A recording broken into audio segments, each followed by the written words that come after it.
Hello everyone, welcome back to your own channel. आज हम करने जा रहे हैं आपकी वर्कशीट नंबर 63 विषय गणित कक्षा 10। हमारी डेट 7 जनवरी के लिए। तो चलिए स्टार्ट करते हैं। आज की वर्कशीट में हम जो ऊंचाइयां और दूरियां हमारा पार्ट है उस पर आधारित कुछ प्रश्न उत्तर करेंगे। ठीक है, एंगल्स लेके चलेंगे, कोण लेके चलेंगे। आज 30 डिग्री, 45 और 60 डिग्री, इनके बीच में आपस में इनसे कुछ संबंध बनाएंगे आधार और कर्ण वगैरह में। देखो समझो, पहले सबसे पहले आपको एक एक्टिविटी दी हुई है। दिए गए विवरण के अनुसार आलेख बनाइए। आपको चित्र बनाने हैं, भवन और पेड़ आपको बनाना है। जो आधार है आपका, उनके बीच की जो दूरी है वो 40 मीटर दी हुई है। अवनमन कोण दिया हुआ है 30 डिग्री। उन्नयन कोण नहीं है, अवनमन कोण दिया हुआ है। ठीक है, उस तो कैसे बनाओगे, एक बार तीनों देख लो।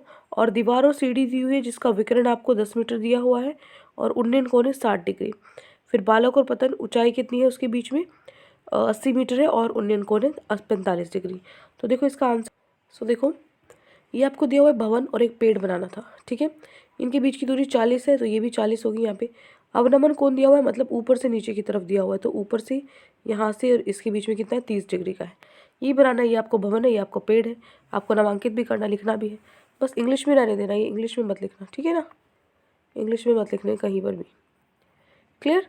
दूसरे में आपको एक दीवार बनानी थी, एक सीढ़ी बनानी थी। सीढ़ी की लंबाई 10 न्यूटन है। ठीक है, और इसका उन्नयन कोण कितना है, 60 डिग्री है। बस खत्म। ठीक है, थर्ड है पतंग है, उड़ रही है। तो ये बच्चा, ये तार है। ठीक है, ये बच्चा पतंग उड़ा रहा है। ऊंचाई कितनी, 80 मीटर दी हुई है और उन्नयन कोण कितना बनाना है, 45 डिग्री बनाना है। ठीक है, तो ये हमारा आंसर है। क्लियर। तो ये हो जाता है प्रश्न, मतलब जो क्वेश्चन आपका एक्टिविटी के लिए दिया हुआ है। ठीक है, आगे बढ़ते हैं प्रश्न 2 पे। मतलब एक्टिविटी थी बस ये आपकी। दूसरा देखो, अब आपको क्या दिया है, थीटा का मान लो 30 डिग्री है, 45 डिग्री है, 60 डिग्री है। तो जो समकोण त्रिभुज है उसकी भुजाओं का जो अनुपात है वो क्या होगा। अगर कोण 30 डिग्री है, मान लीजिए ये रहा, अगर कोण यहाँ पे कितना है, 30 डिग्री है, तो जो आधार है वो और आपका लंब है और जो कर्ण है उनके बीच में जो रेशियो है, उनका अनुपात है, उनका क्या होगा, √3, 1 और 2। ठीक है, आधार √3 होगा तो बेस कितना होगा, वो लंब कितना होगा, 1 होगा और कर्ण 2 होगा। इसी तरीके से 45 में टेंजेंट 45 क्या होता है, 1 होता है। तो लंब भी आधार भी, लंब बटे आधार होता है ना, तो ये दोनों क्या है, 1 1 माने जाएंगे। 1 1 होगा और जो AC है इसी से निकालो 1 का स्क्वायर, 1 स्क्वायर प्लस 1 स्क्वायर का अंडर रूट क्या हो जाएगा, 2 अंडर रूट। तो कर्ण तो अपने आप √2 आएगा। ठीक है, उसके बाद टेंजेंट 60, अगर आपको एंगल 60 दिया हुआ है तो बेस क्या है आपके पास, 1 है। आधार कितना होगा, √3 और कर्ण कितना होगा, 2। ये रेशियोज दिए, अनुपात दिए हुए हैं। ठीक है, इनकी लंबाई नहीं दी हुई। तो इनसे भी, ये क्या है, शॉर्ट ट्रिक है, इनसे आप कर सकते हो क्वेश्चंस को इजीली।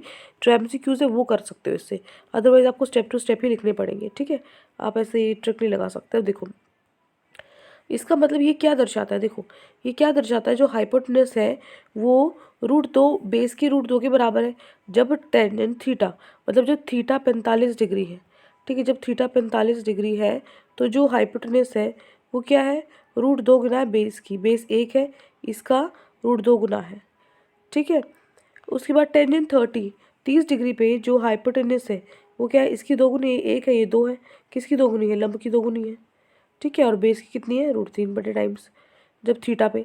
अब 60 पर देखेंगे तो एच कितना है हमारे पास, एच हमारे पास है 2 और बेस, सॉरी 60 पे देख करना है, 60 है, एच क्या हमारे पास 2 है। ये क्या है, बेस आधार, आधार का 2 गुना है। ठीक है, 2b of twice of b। ठीक है, तो यहाँ से, और ये क्या होगा, ये 1 है। ठीक है, और ये क्या है, √3 है। तो √3 होगा, रूट जो परपेंडिकुलर है ना, जो पी है, इसको मैंने आपके बार लंब माना, ये क्या है, √3 बराबर है आधार के। ठीक है, 60 डिग्री पर। तो यहाँ से इसका मतलब जो थीटा है 45 डिग्री है, थीटा 45 डिग्री है, तो जो बेस और परपेंडिकुलर है, लंब और आधार बराबर होंगे। अगर थीटा 30 डिग्री है तो जो बेस है, आधार है, वो क्या होगा, लंब के इससे ज़्यादा होगा। ठीक है ना, आधार लंब से ज़्यादा होगा। और अगर आपके पास 60 डिग्री है तो जो लंब है वो कम होगा, किससे, लंब इससे, जो आधार है वो लंब से कम होगा। ठीक है, अब चलते हमारे एक एग्जाम्पल पे। देखो इसमें क्या दिया हुआ है, उदाहरण में आपके पास भूमि से, ये भूमि है, इससे 100 मीटर ऊंचे चबूतरे पर, देखो ये अब यहाँ से स्टार्ट है, 100 मीटर का यहाँ पे चबूतरा बना रखा है, इसमें मतलब स्टैंड होता है ना, स्टैंड बना रखा है 100 मीटर का। तो इस स्टैंड पे, यहाँ से इस स्टैंड पे x मीटर की क्या खड़ी है, एक प्रतिमा खड़ी है, x मीटर का इस पर स्टैचू बना रखा है। ठीक है, तो ये टोटल पूरा कितना हो गया, 100 + x हो गया। ठीक है, तो प्रतिमा के शिखर का उन्नयन कोण, यहाँ पे ये प्रतिमा का शिखर है, इस पे जो उन्नयन कोण बन रहा है, उन्नयन कोण क्या होता है, नीचे से ऊपर, ये कितना है 60 डिग्री है।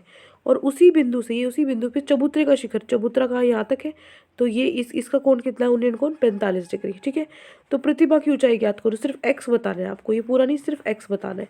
देखो कैसे बनाओगे, जो आपके पास त्रिभुज ए बी सी है, ए बी सी लेना है, सिर्फ ये लेना है, ए बी सी है, इसमें आपके पास लंब है ऑलरेडी, आधार आप निकाल लो, लंब बटे में आधार, टेंजेंट होता है, टेंजेंट का उल्टा ही कोट होता है, एक ही बात है, आधार बटे में लंब कर लो, कोट 45 क्या होगा, आधार बटे में लंब, आधार कितना है हमारे पास ए बी हमें जो निकालना है, और लंब कितना हमारे पास 100, कॉट 45 कितना होता है 1 होता है, क्रॉस मल्टीप्लाई करो तो ए बी है वो किसके बराबर आया, 100 के बराबर आया, तो ए बी है वो क्या आया, 100 के इक्वल। ठीक है, क्योंकि देखो 45 पे तो वैसे भी 1 1 होता है, तो ये 100 है तो ये भी 100 होगा।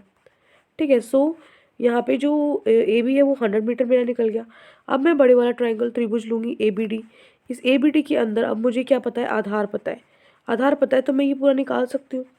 ठीक है, एक बार पूरा निकालेंगे, एक्स निकालना है आई नो, बट एक बार पूरा निकालेंगे, और ये आधार है और लंब है, तो टेंजेंट 60 ले लूँ, पूरा टेंजेंट 60 कितना होगा, आधार हमारे पास है 100 मीटर। ठीक है, और लंब हमारे पास कितना है 100 + x। ठीक है, 100 + x बटे में 100, टेंजेंट 60 इसके इक्वल होता है √3 के इक्वल होता है। ठीक है, क्रॉस मल्टीप्लाई करो, 100 + x = 100 √3, तो x की वैल्यू क्या आ गई, 100 उधर माइनस में कर दो, क्या आ जाएगा, x = 100 √3 - 1 मीटर। ठीक है, ये आ जाता है। नेक्स्ट है, ये उदाहरण हो गया। अब हमारे जो क्वेश्चन है जो हमें करने हैं आज, तो 3 ही क्वेश्चन दिए हुए हैं सिर्फ आपको। पहला क्वेश्चन है, दी गई आकृति में भवन की ऊंचाई ज्ञात करो। ये आपकी बिल्डिंग है, ठीक है, ये भवन है, इसकी ऊंचाई आपको ज्ञात करनी है। तो जहाँ पे आप खड़े हो ना, वहाँ से इसकी बीच की दूरी 50 मीटर है, और उन्नयन कोण बन रहा है 60 डिग्री। तो ऊंचाई ज्ञात करोगे, तो देखो मान के चलिए, ये ऊंचाई है, आधार हमें दिया हुआ है, लंब हमें निकाला है, आधार दिया हुआ 50 मीटर, तो लंब बटे में आधार क्या होता है, टेंजेंट थीटा होता है। थीटा कितना है 60 डिग्री है, टेंजेंट 60 किसके बराबर आया, लंब बटे में आधार मतलब ए बी बटे में बी सी, तो ए बी हमें निकालना है, और बी सी हमारे पास 50 है, और टेंजेंट 60 होता है √3, तो क्रॉस मल्टीप्लाई करो, 50 √3 मीटर कितना हो गया, ए। ये हो गया क्वेश्चन नंबर 1। अब देखो क्वेश्चन नंबर 2 पे, दूसरा क्वेश्चन क्या है, ये बालिका पेड़ पर बैठी पक्षी को देख रही है, एक बालिका, ठीक है ना, मतलब ये एक बच्ची है, ठीक है, ये एक बच्ची है, तो यहाँ पे एक पेड़ है, इसको देख रही है ये, तो उसकी दृष्टि का उन्नयन कोण कितना है, यहाँ पे से उन्नयन कोण इसकी आंखों से बनेगा ना, उन्नयन कोण जहाँ से बन रहा है 45 डिग्री है, और बालक की जो ऊंचाई है वो 1.5 मीटर है, तो 1.5 मीटर का पेड़ तो होगा ही होगा, यहाँ पे 1.5 मीटर से ऊपर अलग होगा। तो यदि भूमि पर बालक और पेड़ के बीच की दूरी आपको दे रखी है, बालक और पेड़ की बीच की दूरी दे रखी है 30 मीटर, तो आपको पेड़ की ऊंचाई ज्ञात करनी है। कैसे करोगे, देखो देखो इतनी तो क्या है 1.5 मीटर की जो बच्चा है, बालक है वो है, तो ये पूरा पेड़ है, तो 1.5 मीटर तक तो पेड़ भी है। ठीक है, उसके ऊपर के हिस्से को हम ले लेते हैं एक्स, जो कि हमें निकालना है। ठीक है, तो यहाँ पे अगर अब मुझे ये पूरा निकालूंगी मैं, एक साथ पूरा ही निकल सकता है, या फिर चलो इससे हमारे पास ये होना चाहिए, एक चीज़ तो होनी चाहिए तब हम ये निकाल सकते हैं। तो इसको निकालने के लिए ये कितना है, ये 30 मीटर है, ये भी 30 मीटर है। ठीक है, ये 30 मीटर, तो ये भी 30 मीटर होगा, ये 30 मीटर है, तो मैं ये निकाल सकती हूँ, क्योंकि आधार और लंब से क्या होता है, टेंजेंट पी बटे बी होता है, लंब बटे आधार, तो यहाँ से टेंजेंट 45 कितना होगा, आधार कितना है हमारा, परपेंडिकुलर कितना है, एक्स जो हमें निकालना है, और ये क्या हो जाएगा 30, एक्स बटे 30, तो एक्स का मान यहाँ से क्या हो जाएगा 30 हो जाएगा। अब जो ये ऊपर वाला हिस्सा है ये 30 आ चुका, लेकिन हमें पूरे पेड़ की ऊंचाई निकालनी है, तो 30 + में 1.5 कितना हो जाएगा, 30 + में 1.5 कितना हो जाएगा हमारे पास 31.5 मीटर, तो जो पेड़ की ऊंचाई है वो कितनी 31.5 मीटर है। बस ये छोटा सा क्वेश्चन था, ठीक है, यहाँ से आपको निकालना है, हो जाएगा। चलिए नेक्स्ट है क्वेश्चन नंबर 3 लास्ट। अब क्या करना है कि 75 मीटर ऊंचे एक टावर से नीचे खड़ी कार का अवनमन कोण 30 डिग्री है, तो टावर के आधार से कार तक की दूरी ज्ञात करनी है। क्या बोल रहा है ये, देखो अगर हमारे पास क्या है, ये है आपका जो बिल्डिंग है, भवन है, यहाँ पे खड़ी है कार, तो कार से अवनमन कोण है, मतलब ऊपर से कोण है, अवनमन कोण है मतलब ऊपर से, ये 30 डिग्री है, तो कार और इस भवन की बीच की जो दूरी है ना, ये हमें निकालनी है। तो देखो ये हमें दे रखा है, आधार हम निकाल सकते हैं, लंबे आधार है, लेकिन हमें अवनमन कोण दे रखा है, ये दो समानांतर रेखाएं हैं, ये क्या है तिर्यक रेखा है, तो ये 30 डिग्री और ये 30 डिग्री हो जाएगा, है ना, एकांतर कोण हो जाएंगे ये, तो 30 डिग्री, ये भी 30 डिग्री हो जाएगा। तो अब ये 30 डिग्री है, तो टेंजेंट 30 क्या होता है, लंब बटे में आधार, लंब कितना है 75 आधार हमें निकालना है। तो टेंजेंट 30 कितना होता है, 1/√3 होता है। क्रॉस मल्टीप्लाई करो, जो ए बी का मान है कितना आ जाएगा, 75.3 मीटर। तो इसके बीच की दूरी कितनी है, 75.3 मीटर। ये हमारा आंसर हो जाएगा। ठीक है, हो गया क्वेश्चन 3। तो ये 3 क्वेश्चन है जब की वर्कशीट में गिवन थे। आई होप आपको अच्छे से समझ में आ गए हैं। कोई भी डाउट है किसी भी क्वेश्चन में तो कमेंट सेक्शन में आप मुझसे पूछ सकते हैं। और अगर आपको लेक्चर अच्छा लगे तो चैनल को सब्सक्राइब कर सकते हैं, वीडियो को लाइक कर सकते हैं। आज के लिए इतना ही, मिलते हैं नेक्स्ट वीडियो में। Till then take care, bye bye.